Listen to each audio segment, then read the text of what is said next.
Find Haunt Squad on all your favorite social media sites. Facebook.com/Haunt Squad, Twitter @Haunt Squad, Instagram at Instagram.com/Haunt_Squad, and search us on YouTube.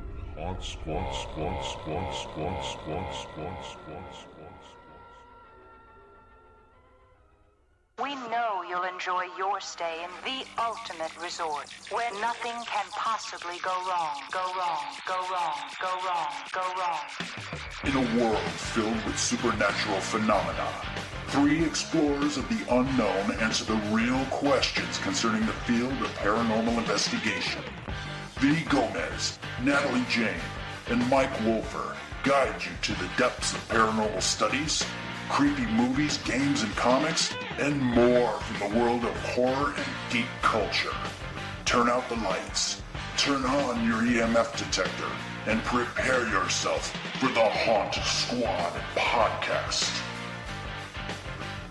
Hold it. Draw. Hold it. Draw. Hey, you like how I worked in Draw. Because we're coming to you from the Dover Comic Con. Holy cow. Get it? Comics, draw. Yeah. Oh my God. Hey, by the way, I'm Vinny. And I'm Mike. And I'm Natalie Jane. We're, should I just go through my spiel? We're taking you through the world of the paranormal. Go ahead and do it. Comics, horror, and anything else, geek culture. Yeah, go ahead and do it. Well, I just do did. it. Oh, crap. Yeah. I mean, Do I can replay it again if you want. Do it. Do it. Nah. Do it. Do it. Oh, man, it has been a very, very busy day here. Yeah, as you can hear in the background, there's nothing but crowds all over the place. Mike's been signing autographs left and right. Mm-hmm. It's just been extremely busy. And guess what? What? I actually took a picture with people. Did you? Yeah. I don't know if they knew who I was. You were dressed as Deadpool? Yeah, running around. A big fat Deadpool running around causing problems. Did you? So, listen, we're doing an episode live from Comic-Con here in Dover. Right. But I need you guys. Now it's not even a matter of me getting angry that you guys do this. What? You guys got to tell me what happened on Lucha because I can't watch it. Yeah, we got you hooked. Vinny, don't lie. You're just glad that it's over. Oh, secretly. Yeah, last week was Ultima Lucha Part 2, the big 2-hour finale. I'm still devastated by the whole thing. I can't. Ring the bell. I can't either. What happened? Oh, so much. You name it. You name it. Really? Everything happened. It was, you know what? Here's the deal. Yeah. Lucha Underground, it's a wrestling show. Uh-huh. But it's more than just a wrestling show. It's a drama. And there are written fantasy elements to it. The writers for Lucha Underground are incredible. The stories that they're telling are just awesome. They're like really compelling, and final episode wrapped everything up, and holy crap, like what a end of season episode. Was it that good? It was really, really awesome. Ridiculous. The matches themselves were incredible. Mm-hmm. Started out with Johnny Mundo versus Alberto El Patron, who is the AAA Mega Champion, right? Mm-hmm. Johnny Mundo is the Hollywood upstart guy. Yeah. You know, he's like the face of Lucha Underground. Or so he thinks. Oh, sorry. That's like me being the face of Haunt Squad, or so I think. Yeah, well. It was an incredible, savage match. Was it really? It was unbelievable. The story itself looped back to something that happened a few episodes ago when they faced each other previously, and Johnny Rudo threw Patron through Dario Cueto's office window. We saw the same thing happen in reverse. After Mundo won, Mundo won the match. Yeah. Patron was like, you know what? I don't care. And he went after him, beat the crap out of him, threw him through Dario Cueto's office window. Right. And gave Melina a well-deserved spanking. Yeah. I don't want to talk about the spanking. Well, you have to. It made me feel funny. Well, you're weird. But when they pulled Johnny Mundo out of that window onto the floor, he was bloody as hell. Oh, my God. Blood everywhere. His face just covered with blood. And the theme of blood everywhere continued throughout the whole episode. So that's all you saw was blood all over. Ultimate violence. Blood. The next match, Vampiro versus Pentagon Jr. That guy. In the Oh, Cierro yeah. Miedo match. Holy Scares me. Yeah, Pentagon Jr. wanted to make sacrifices to his master. Right. We don't know who the master is. That's why he's been breaking Right, arms. okay. Every arm he broke of a competitor was another sacrifice. I So gotcha. his final sacrifice was going to be Ian Hodgkinson, who is Vampiro. He wanted Vampiro to come out of retirement okay. and face him, and he wanted to tear him up. Right. So Vampiro said, "All right, dude, we're on. Let's do it." So he came out all dressed up in his crazy, I don't know what that costume is, swinging that thing with incense in it. Yeah. You know, like this. He was a bishop of something. I don't know. Yeah, Yeah. crazy looking It costume. was great. He didn't quite have the moves that he used to because he's retired. Oh, okay. You know, it's been how many years? Like 10, I think.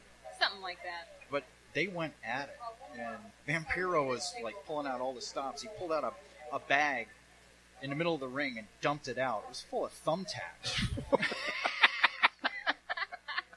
They're like throwing each other on the thumbtacks, and then they're crawling under the ring and pulling out these long fluorescent tubes, like spare light bulbs. And they're Right. smashing fluorescent light tubes over each other's heads, and there's blood everywhere, and it was just, it was out of control. And then, Thumbtacks. yeah, Thumbtacks. Yep. Pentagon Jr. did defeat him pretty quickly and pretty soundly.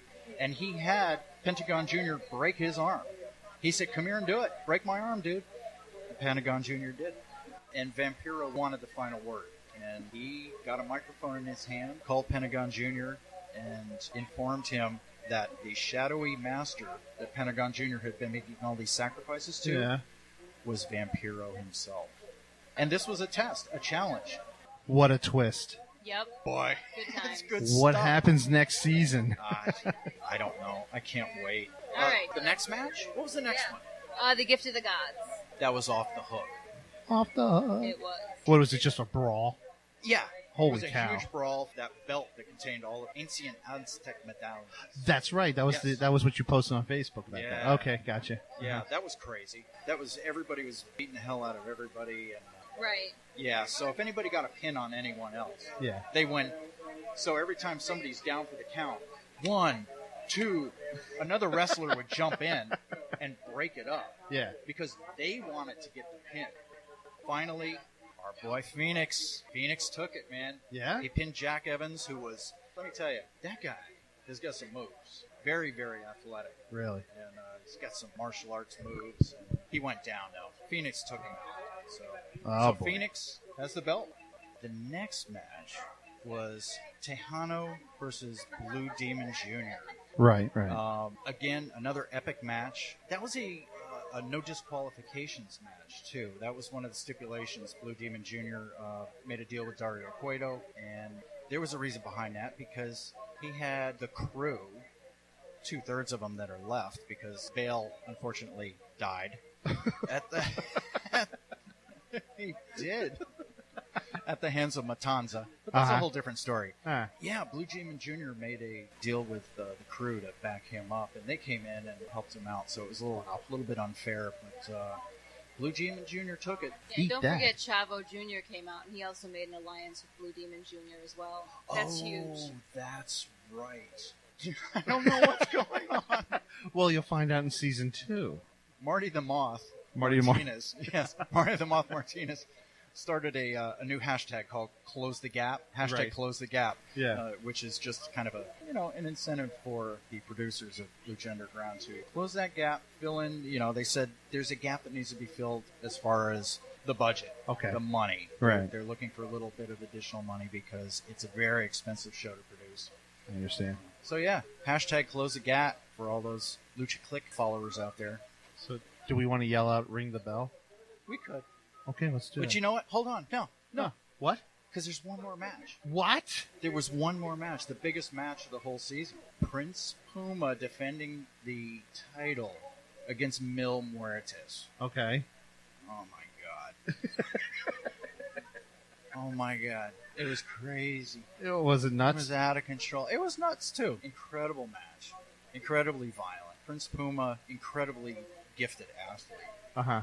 But Mil Muertes, he's just a freaking truck, you know? The immovable object. Uh-huh. And, oh my god, the power in those fists, I can only imagine. It's the power in the stone. Well, there's Stone that too. Katrina has, Yeah, the stone she's got, I don't know how it works. Right. But somehow he's resurrected from the dead, he's stronger than ever, and that stone just gives him the impetus to... The power. To destroy. And he destroyed Prince Puma.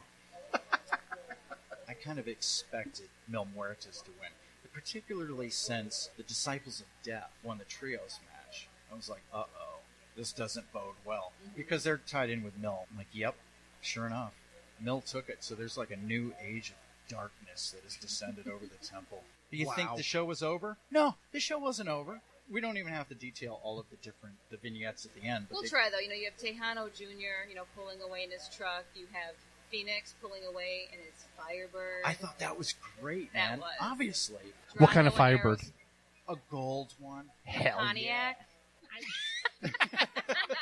I don't know what year it was, but it was hot. Yeah, but Phoenix's mask, the one that he was wearing, was white and gold, so it had a corresponding Firebird. Get it, Phoenix? Firebird? Oh! You know what? It was awesome. Got it.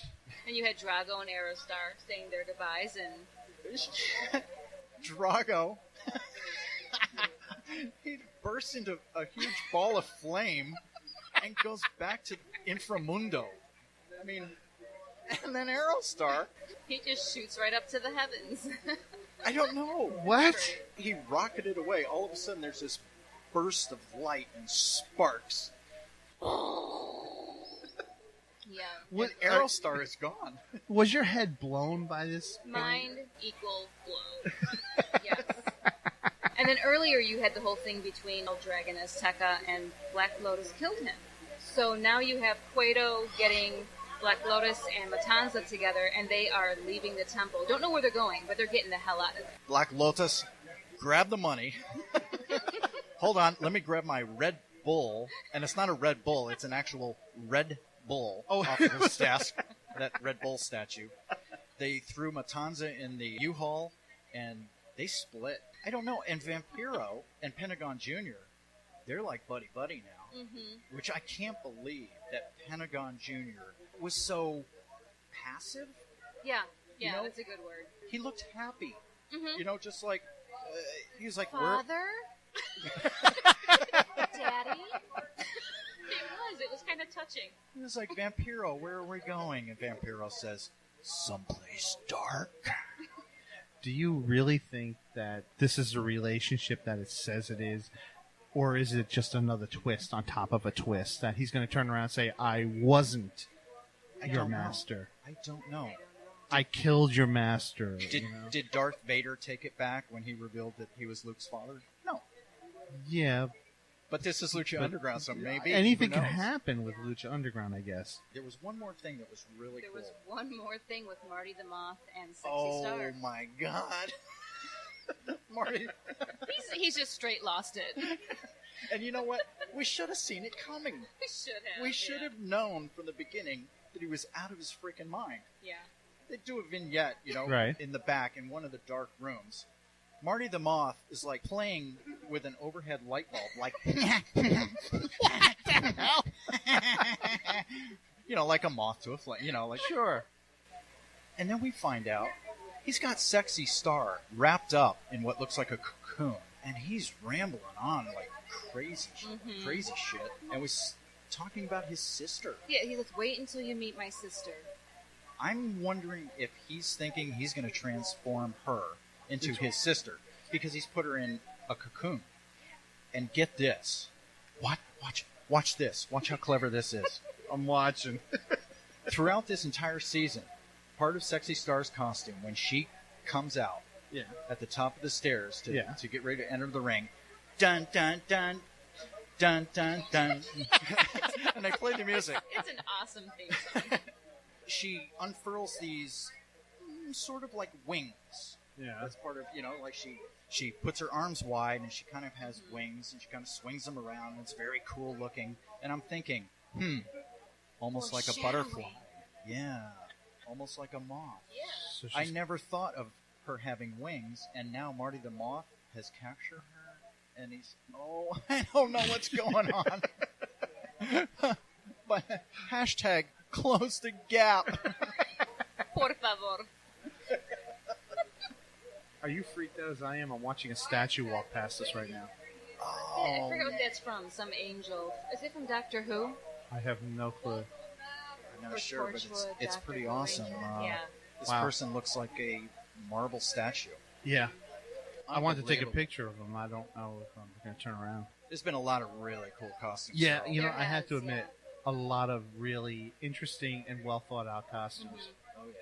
Hey, look, it's Mil Muertes. Oh, hey! No. Oh, no. Oh. Oh. What if you Oh, wanted I'm to go sorry. dancing? Him and the Disciples of Death. Wouldn't that be something, hitting it up at the club? Season 2. So, all right, what do you think's going to happen the first episode of season 2? Not a clue. What do you Not a mean? You clue. guys got to have an idea. First I of would all- hope. All I could do is think. Like I would just hope that we would see. Where is Dario Cueto going? Where That is he? that would be first. Yeah, I think so. Because you He's- can't have things going on in the temple without him. Didn't he make mention of another temple? Yeah, and people were thinking like, okay, is it going to be somewhere else now? Like even physically, are they going to move the show? I don't know. Mm-hmm. That would be stupid. The temple's the temple, and that's it. Yeah. We have to go. We do. We have to go. We've got to get there somehow. Got to go to the temple. Yeah. Unfortunately for us, we're all the way on the other coast. We're And so we far have away. cats. And we Lots have of cats. Yeah, meow. Unlike some people, like the last real heels who just stroll into the place. You know what, though? I'm thinking of taking a page out of their book. I want to have a beer. Yeah, me too. Yeah. We should do it. Okay. Dude. You know what we should do? What? Here's an idea. What? We should give them a call and Yeah. see if they want to do a crossover episode, Dude. and we'll all just get trashed. Okay. Natalie's like, okay. No, Don't no have to arm ask me twisting there. twice. No. No, I'm the reason why he drinks. Have I been drinking? What's in this water? Oh, Natalie, I put vodka in there. Sorry. You know, Oh, thank you. I totally trust the staff of the Dover Comic Con, of course. I mean, But somebody came around earlier and just stuck water bottles in our hands, and I took off the lid and I just started guzzling it. And I thought, wait a minute, who just handed this to me? You know what? It's funny. I saw you do that, and you were just you were actually talking to somebody, and they just handed it to you. You're like, yeah. All right. I'm like, Mike, they could have spiked that with anything. Yeah, I don't know. Maybe that's why everything looks like that black light cover of Daughters of the Dark Oracle. Yeah. Woo! It's insanity. We just had a couple guys come over and shake Mike's hand while we were talking, and we had a statue wander around. Cosplay is insane. I don't know if you could hear everything going on in the background. I'm sure you can. We had James and Heather here a little while ago. You know what? If we can find them in the crowd, we should interview them. Yeah. Because Yeah. they're into paranormal investigating. Oh, are they really? And they're really into comics. Oh, yeah. Yeah. So Yeah. let's see if we can find them. 2,000 years later. Hey, guess what? What? It's funny already. Guess what? We were looking for James and Heather, and boom, here they They're are. We found him. We We appeared. found them. We're We- magic. we We're fought fairies. our way We through pop the in from crowd. everywhere. We dragged them over here against their will. They were kicking and screaming. Yeah, We were right. having a good time with Dan Noakes, so. It's true. It's true. Yeah. So, James Lepore Yes, that's and me. Heather Leanice, Yep. Yes. you guys are all over Facebook. You're all over everywhere. You're huge comic fans. Yep. Supporters of my work, and no bullshit here. Mhm. You guys come to me and you say things like, "Oh my God, this is great to meet you," and it's Mhm. nice things.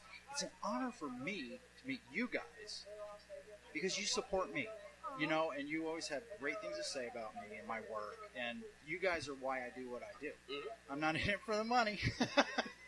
What? I do it for love, and I like, I love creating and telling stories, and the whole point is to entertain other people and give them something to read, and they've got problems at home or whatever, sucky job, they can escape for half hour or 2 hours or whatever, and it's cool. It's cool to be able to do that. But we've got a lot of Mike Wolf for entertainment. So I mean, that's why you're a rock star in our house because you know. Let me tell you, I'm a rock star around my house too. Oh, yeah. He's a rock star at my You house do what as you well. do. Just give us so many hours of entertainment. You are like the celebrities in our house. You know, a big deal. TV shows, movies, whatever. We spend more time with comics. You know, and reading your stuff and collecting Francesco covers. I mean, these are people who really mean a lot to us. And you're the best kind of artist because you love what you do, and that just makes the art even better. You know, you guys are big comic fans and collectors and all of that, just like we are. But also, what makes you guys cool is that you're also into the paranormal investigation. A little bit, Absolutely. Yeah, a little bit. Paranormal shows, Mike Wolfer comics, and nothing else. Yeah, well, no, we do play Candy Crush. Oh, yeah. Oh, well, there you Mike go. Wolf for comics, paranormal Right. stuff, and Speaking Candy of Crush, and Candy we do Crush, absolutely nothing else. We send each other extra lives all the time. We All do. the time. We do. All the time. One could say that I'm still alive because of Natalie Jane. In theory, that works. That's adorable. Candy Crush best I'm going buddy. to sit back and just laugh. You'll save That's me all I'm going lives to do. too. But more specifically, what I meant was that, you know, paranormal investigating. Yes. We do what we do because I don't even know why the hell we do it. But you guys, how did you get into it? Like, what was it? The shows that sparked that interest, or? No, actually, I started having paranormal experiences before I ever started watching the shows.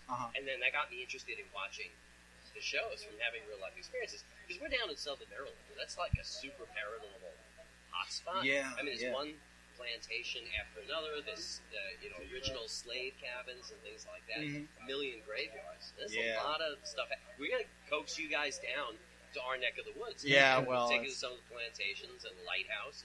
it's not going to take much coaxing because We can get the Haunt Squad travel trailer, and Yes. you know, we can camp out.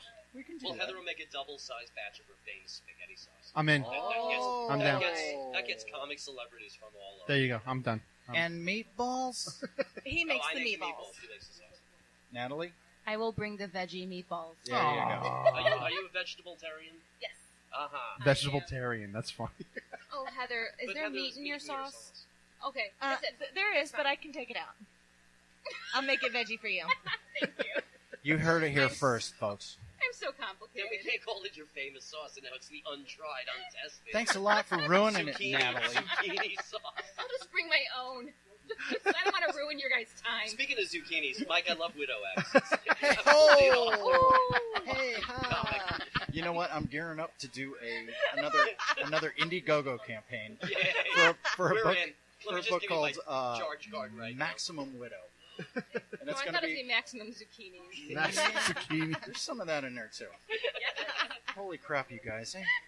I don't do all dirty work, but I do a little on the side. Some people like that stuff. Oh my But goodness. so you've been into the spooky stuff, and you've gone on investigations of your own. Yeah. Have you conducted your own, or Yes. just because gone on? No, I've conducted my own because at the lighthouse, at Point Lookout Lighthouse, they let you assemble a team of 10 people. They have lighthouse people who will tell you this happened in this spot, this happened in this spot, this is how you use how to record EVPs or whatever, and then kind of just turn you loose. And they're there for support if you need them. Mm-hmm. I just don't recommend doing it in November because it's ice cold in the lighthouse. I had my hair pulled, my spikes. Really? Yeah, it was very cool. Felt great. You know, Natalie was just telling a story earlier today about the time you felt something on your face.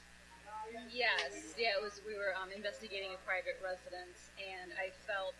I don't know. I thought maybe it was my hair in my face, but it wasn't. It was. It was pulled back, and I checked, and I was standing in the middle of a bedroom, so it wasn't like spider webs or something like that. But it felt like a tickle, something that ran across my face. It was really strange. Like lace on your face? Sure, lace on my face. Okay. Yes. But there was something about the monitor. Yeah, at that moment, two guys that were watching the monitors, Lou and Andy, they saw me touch my face. And at that moment, they thought that they saw something fly across my face. But then when they reviewed the video, they didn't see anything. So that was really strange. That's weird. Well, we do know that they can mess with electronics, so. That's true, too. Yeah. Yeah. Now, Heather, what you felt out in the graveyard when we had that conversation with the flashlight, did that feel like lace face? No. We have a new term. Is that the official term? The official, I think Jason and Grant came up with the term lay space. I think I'm gonna Gibbs slap him now. Nice. No, I kind of had like a passing interest in it, but I didn't really get started until James, and we watch Paranormal State and all kinds of stuff, and we listen to Haunt Squad all the time. Right. But my first... And play Candy Crush and do nothing else. My first actual type of investigation was we went to Summerseat and watched Plantation. Ghost Hunters? Yeah, because Ghost Hunters investigated there. Right. So then they had the... So we watched that episode, and then we kind of went on a walk through the house, right. And then we went out to the graveyard, where we had a small conversation with a flashlight. Oh, okay. And as we were walking all through the house and everything, I just kind of had tingles on my arms. Mm-hmm. And then after the conversation with the flashlight, when it stopped responding, it was done. It was gone. I was like, oh, that was interesting. Yeah. Cool. You know, we use all of the EMF detectors and all of that, so, I mean, most of us believe that whatever it is that we're encountering is some form of energy.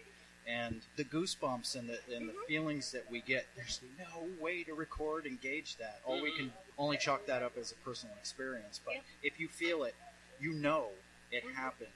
And you can tell people, that's about all you can do. It could be like Zach on Ghost Avenger. Look at the goosebumps, dude, dude. Yeah. Did you scratch me? Hold on. Did you scratch me? But yeah, I've had that too, where I felt something and I wish I could prove it. Just kind of like you're vibrating. Yeah. Yeah. You know what else interested me in this field too is that I've always had a deeply religious streak. And somebody said to me one day, well, how can you be a good Catholic and like ghost hunting and stuff? And I said, you know what? If nothing else, it reinforces my faith. Because, I mean, it's absolute certified proof that there is life after death. Yeah. You know, some people may just say, I'm a good Catholic. I believe in life after death. You know what? I've seen it. I've seen shadow people. Yeah. I've had people invisible people walking on gravel behind me to my car. So I know they're there. So I know that when we do die, we go to something else. I personally want to be lace face on Natalie Jane. Yeah. Hey, wait a minute. I feel lace face. I think it's James. I think Mike might have a problem with that. What? There's nothing untoward about lace face. Mike, sit back down. I feel an unfriending coming in. Like I said. Is lace face a bad thing? He just doesn't want you touching his woman. Oh. A lace face Vinny then. Oh my God. I'll take it. Let's move on. No, that's cool. We haven't seen... Have we seen anything? Have we, seen anything? No, like shadow that's figures? the reason why I'm involved in this is because I want to see something. I haven't seen anything. A couple of things. You asked me if we've seen something, and then you say I have seen something. Well, but I can't... I didn't get a photo. It Oh. wasn't on video. There's no way for me to don't prove have it. proof. No, you're never gonna. Yeah. You've seen. But Yeah, there I hasn't been a video. case where we've all been in the same room where we all said, hey, look at that, except for the time we were doing the live broadcast from the Great Fox, and you and Vinny freaked out and started pointing to the wall. And I'm like, what? What's going on? What's that thing? We just saw this black thing go across the wall. Oh, my God. Cool. And we waited, and we kept watching, and then we noticed there was a fly in the light. And it was just making a shadow. My very first experience was my best experience, and that was a sharply defined shadow person, like a piece of black construction paper. Leaned in, looked at me, leaned back out, with hat and everything. It was amazing. Wow. Another guy with me saw the same thing. We looked at each other. Oh my God, did you see that? Okay, good. Two people verified it. It was a shadow figure. I never had anything so distinct and sharp and perfect, and that was my first experience. Which I'm glad, because that sort of kind of propelled my interest. Yeah. You know? I mean, the only thing that I had happen to me was over at the fort when we were doing tours, and I was with another investigator, and we heard footsteps coming toward us in the darkness. I mean, it was completely pitch black. Yeah. And we heard him coming closer and closer, and I got to the point where I grabbed her arm, and I said, you're going to turn the light on, and if we see something, I'm pulling you out. We're running. She turned the light on. There was nothing. Everything stopped. All the sounds stopped. Nothing. Yeah. It was really creepy, but I've never seen anything. That was Battery Torbert, right? Yeah, that's correct. What about the same place where I got Laceface, the footsteps coming down the hall as we were watching the monitors. Yeah. I mean, I've heard things, I haven't seen things. We get a lot on audio. Right. Yeah. Well, isn't it true that it's probably easier for them to make sounds than it is to become visible in some way? Some would say. Or move things, right? Yeah. Yeah. I think it takes a lot of energy. Or, That's the theory. Yeah, right. The Haunt Squad credo. We don't know what the hell we're doing. We don't know what it is. We don't know what it is. I don't know. Just if Who it happens, we're knows? here to see it. That's it. Do you ever use any kind of like EMF generators type thing? We never have. Okay. No. In total honesty, we know people who have purchased them and have used them and who have sworn that they're pieces of crap and don't work. So I let somebody else experiment with them and got the review from them, and I haven't heard anybody say that they've ever had any positive result from utilizing that in investigation. So I don't know. Maybe they do. But Yeah. Well, what about like voice boxes, spirit boxes and stuff? Do you use those, or do you we don't. believe in them? Natalie? The ones that No. scan the radio. Why do you say that? First of all, I don't know how would they know how to use it necessarily? Like, we don't know. And to be honest, there's a religious aspect of it. I'm not a religious person, so I don't know if it has anything to do with the afterlife. Is there a scientific explanation for it? Is it a parallel universe? I don't really know what it is. How do I know? It's on the other side, just to say, knows how to even use that piece of equipment. So I don't know. I think it's a valid point. Yeah, but by the same token, once you become a ghost, you're in theory omnipresent, which might give you the knowledge of how everything works. Okay. In theory, sure. Good point, Heather Leanice. Ah. Because I have thought of that. Like, okay, so it's got a built-in dictionary. How does it know to say hamburger? I'm a ghost. How do I make that thing say hamburger? Yeah. But Then according to Heather's tell me theory, why. I Are you will not know telling that. me who you are, then what's going on then? If it's like this, if it's all powerful like that, why then wouldn't you just talk to me, tell me what it is I need to know? You know what I mean? I Yeah. just don't know. That's why it's like there's a lot of questions, and that's why I'm in it, because I just don't know what it is. Yeah. I mean, just because they have the knowledge of how it works doesn't necessarily mean they have the power to make it work. True. Or the desire to Yeah, make That's it work. true. We might be bothering them, and Yeah. they may not even want Maybe anything it's to do so with us. cool where they are that Yeah. we're actually intruding on their enjoyment Could of be, yeah. Quite possible. And that's why we're Maybe always the- respectful whenever we do go into Yeah. a place. Yep. We're not one of these groups that's like, talk to me, or I'm going to hit you, or you know what I mean? We're not Yeah. aggressive, or you don't do that bonehead, meathead stuff. And one of the first She's things talking about our friend. No, I won't say any names. one of the first things that I do when we start an investigation is I say, hey, listen, we're here as friends. If you don't want us here, let us know, and we will leave. We don't want to intrude on your home or your territory. And then we hear, get out. And we say, hey, we're not going anywhere. We're going to stay. No, then we leave, and investigation's over. We pack it up, and We've never had that happen. No. No. Thank goodness. I No, but personally, I'm sorry. You see that on TV shows, though. They say, well, if you don't Exactly. want us to stay, make a noise. And Yeah. Noise. And they stay. Yeah. What was the point of saying it? Bring in some more equipment. yeah, my thought is that the ghosts just like to see a bunch of dummies running around in the dark, bumping into walls. That could be, too. Yeah, Maybe we're entertainment for them. I think that's what it is. Look at that idiot.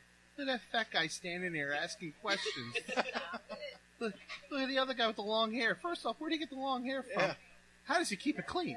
Hey, What kind of conditioner does he use? get a haircut, hippie. Here's a question. Where are the ghosts in the daytime?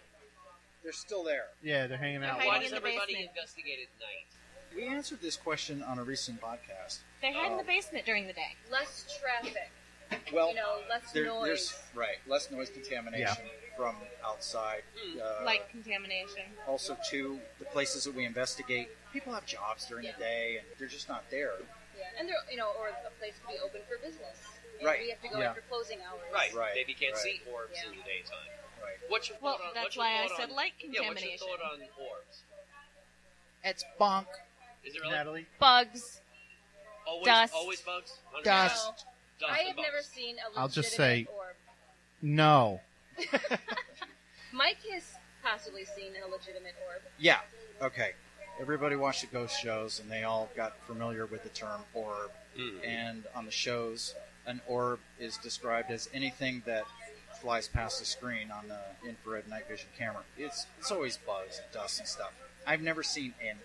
orb on any one of those shows. And what I describe that as is something that you see with the naked eye that is a glowing ball that is moving on its own in any kind of irregular pattern, and not something that is floating on the breeze and is picking up the flash of a camera or the infrared signal that's being put out there by a video camera. I've seen one. So when people say, "Hey, do you believe in orbs?" I say, not the ones that you're thinking of. I've seen one. I've seen a ball of light around the size of a soccer ball at Fort Delaware, came out of a wall, shot along the floor, all the way across the edge of the wall, went through the other side of the wall. And I was not alone. I had a group with me. It was a public tour. Whoa! It flew across the room, and it went so fast. I'm like, holy crap. And I turned around, and I looked at everybody behind me to see if anybody... And they were all standing there, all 12 of them with their mouths open, pointing, going, did you... I'm like, okay, good. Suddenly everybody saw turned that. too. Yeah. Everybody saw it. Don't know what it was. Don't know what it was. Oh, We sure, tried to I get it. debunk it, couldn't figure it out. I think it was an orb that I had at solderly, only not soccer ball size, but my daughter and I were walking around the mansion about 2 o'clock in the morning after a rehearsal of Ghost Tour. Uh-huh. Everybody else had left. And there was a bright sapphire blue light on the ground about 30, 40 feet in front of us. Mm-hmm. And we stopped and we said, hello? And it glowed brighter. And we asked a couple of simple questions, and every time we had one of the actresses with us who was scared to death, and every time we'd ask a question, it would glow brighter. Finally, the actress was so scared, she said, please walk me to the car, I can't take it. And the man and I were like, oh, all right. And as we walked into the car, we were having like little wispy shadows following us to the car. The next day, I got in the car and drove back over there in the daytime. Mm-hmm. Looked in that location, there's no power lines, there's no light bulbs, nothing. Yeah. It's dirt. Yeah. Dirt and cement. Yeah. So we actually, I think that was, like you said, an actual tiny, bright sapphire blue orb. It was awesome. You guys are lucky. You guys are lucky.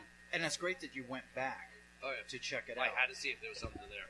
Like a lot of people who are in this field, they experience something they don't want to debunk because it's more fun just to say, yeah, that was the ghost of the minor 49er, and and then they go back the next day and they see that it was actually something real. Somebody just, I forget who it was, somebody just posted a photo of a group of people that were sitting in front of an old house or something, and they're like, hey, look, there's a ghost in the window. These people had taken just, a party shot. They're all like, woohoo, out partying. Oh, somebody spotted a ghost in the window in this photo long after it was taken. And the person who posted it asked us, what do we think of that? Do we think it's a ghost? And my response was, where's the follow-up photo? Where they went back the next day and took the same shot from the same angle so that they could see that it was paint peeling or a piece of debris in the window or whatever. We're big on but debunking. You got to do it. Yeah. We had a thing one time in the ordnance in Fort Delaware. Natalie took a photo, and there was a really odd white streak across the floor going down the hallway. I'm like, holy crap, this is really, really cool. And, we went back. The next time we went to the fort, we went back to the same location and took more photos from the same spot, the same height, the same camera, the same everything. And we found out it was just some kind of odd reflection of the flash hitting a piece of plexiglass, and it was creating this single line streak down the hall. Crazy. But yeah, you got to follow through. And debunking's a bummer. I mean, we so badly want to believe in proof and existence and anything that debunks that, of course, is sad. But I agree with you, Mike. I mean, you have to do it. But I want to believe what's real. I want to know. I don't want to believe a lie. So. And that makes the stuff that we can't debunk that much more compelling. Mm-hmm. Oh, and in terms of that shadow figure, I did the same thing too. Came back in the daytime, looked. There was nobody, no way to cast a shadow. Yeah. Where it was. Yeah. And the doors were locked. The doors. Well, I was inside. I shouldn't have been inside, but. Low friends in high places, But there was no way to actually. I tried to cast a shadow. Right. Even to take a few steps back, like somebody was behind me casting a shadow. Just couldn't do it. Couldn't recreate it at all. Yeah. So it was a genuine, sharply defined shadow person. Once again, Facebook, somebody else posted a video that's circulating where there's a man and a woman on camera, and they see a shadow against the wall, and the cameraman turns the camera, at the wall, and you can clearly see this defined shadow on the wall. And then it moves, and then it disappears. And then the camera goes back to the man and the woman, and they're like, oh my God, we're so freaked out. Did you see that? Blah, blah, blah. And my question is, why didn't the cameraman turn around to show on camera who all was in the room behind them? You know, Sound people, camera people. where's the follow-up video that proves that it wasn't, like you said, the sound guy just standing there, be there. You gotta be there and experience it yourself, I guess. Well, do you ever watch the paranormal shows? We used to. Is that what got you interested, or did you just learn investigative techniques, or did you maybe learn what not to do by watching some of these shows? I watched them out of curiosity. I've always liked spooky, creepy stuff my whole life. The shows got popular. I said, hey, I gotta check this out. There's supposedly real ghosts on these shows. So I checked it out, and it was exciting. Then I got into Delaware Ghost Hunters. Like, there's real people doing this. We can actually go out and do their holy crap. Yep. And then I had experiences, and I realized that a lot of what's on TV is, I'm not going to say fabricated, but you know, it's a show. It's creative editing and all of that. So I kind of did learn what to do, what not to do. Also seeing some behavior of some of the people on the shows. You know, I could say, I'm not going to do that. Or I am going to do that. Mm-hmm. So, you know, I just kind of made up my own technique. What about you? Did the shows influence you and how you pursue investigations? Well, the debunking thing that we just talked about. I mean, you know, the importance of going back. I'm very serious about this, too. Mm-hmm. So I like to see some of the shows that kind of goof off an awful lot, and there's an awful lot of tomfoolery going on. Much rather have a real good, solid, honest, intelligent investigation with no, goof. I mean, one of the Lighthouse investigations where you assemble a team, you have to have 10 people. And I had like 7, so then you start grasping it. Hey, you got $50, you want to do an investigation? And of course, I had a couple that were a couple of clowns. You know, I don't want to be on an investigation and turn a corner and have somebody go, boo. I mean, we're not in 3rd grade, you know, we're paying to do this. Yeah, we've seen that.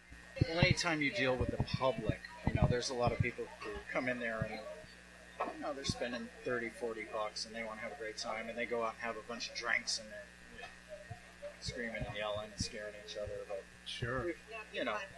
Well, then you should go to one of the haunted house attractions, not hamper people who really want to investigate this for real. Well, we'd love it if you'd come down to Southern Maryland. And we should do it. Have a taste of some of the stuff going on down here. Yeah. I want some spaghetti. And the spaghetti. I want some spaghetti. I was thinking of the Lighthouse. We've never. Spaghetti. Oh. I'll make Natalie a special batch. Aw, thank you. That's the zucchini sauce, right? I bet you make a mean marinara sauce. I've never tried, but I bet you I could. I bet you can. Okay. Awesome. I'm carnivorous. I need regular sauce. Well, James, do you have anything you want to plug, Facebook page or anything like that you want to throw out? Yeah, Mike Wolfer Entertainment. Everybody should be reading Ragdoll and Stitched and Night of the Living Dead and everything else. So, no, we're just so happy to be a part of the podcast and be friends with you guys. It's an honor. Honored to be on the show. Thank you for being on the show. And cool to be here in Dover for the first time. The only library that's got an air hose in the parking lot. Yeah. Yes. You got a flat? Bring it down to the library.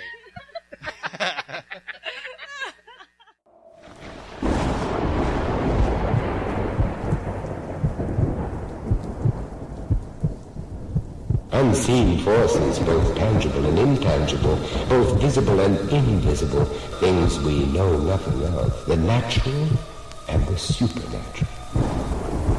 We are now entering the Haunt Squad Audio Vault.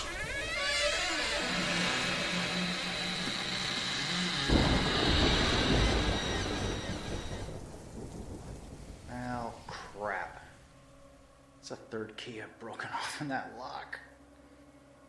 Alright, where the hell did I put the broom?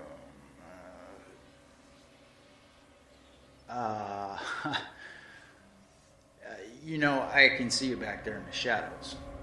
Hello, my name is Dario Cueto. I'm the owner and promoter of Lucha Underground. And by now, I'm very well aware of that. You don't have to announce yourself every time I come in here. Thank you for coming to my temple. You really surprised me last week. I surprised you? How did I do that? What, by letting you crash here? This place is a dump. I like it. That's probably because it reminds you of death. But let me get something straight here. This is the Haunt Squad audio vault, not your temple. I told you this is a temple. My temple. Whoa, whoa, whoa, whoa. Dario. Mr. Cueto. El Jefe. You know, What? I've always admired you. Now, give me a break. I know where this is going. Listen, when you said that awesome gold key around your neck can open every lock in all of whatever. Did I lie about that? Well, no, but I told you that you just can't stroll in and out of here, just whenever you want. And that is exactly what happened. Well, yeah, it is exactly what happened, but the point is, with all due respect, we make the rules here, you don't. Well, newsflash. Dario Cueto is the ultimate authority figure, and there's nothing you can do about it. Wow. Do you know how fast Natalie Jane can jump on Twitter and let the Lucha Clique know that you're hiding out here? I'm sure the last real heels could spread the word pretty quickly too, and then you've got Big Rick and Mil Muertes and Blue Demon Jr. and Phoenix and who knows who else pounding on that door over there. But I can keep my mouth shut. How do I know? Come on, man, we're Haunt Squad. You can trust us. So, now what? Now, I'd suggest a deal. And I know you know what that is because I've seen what goes down in your office. In addition to my silence, I could use some help around here. Like little manual labor, you know what I mean? Unless you have a counteroffer. I'm offering a very, very unique opportunity. What? I offer you $100,000! No, I don't think so. For all I know, you printed all that cash that's in that briefcase. Okay, look, we're just going to keep it simple. I'll keep my mouth shut if you help me move those coffins over there. I just need to sweep up, and that stuff is way too heavy, and Natalie and Vinny are giving me crap about the condition the place is in, so... And now? Well, now I guess we get your big-ass brother to do the heavy lifting. You cool with that, Matanza?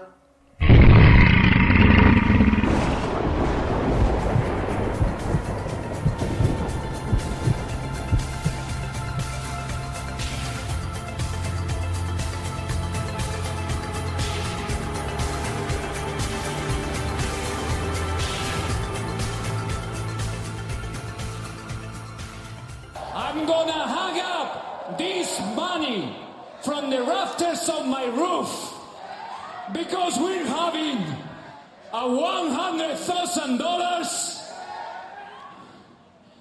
ladder match!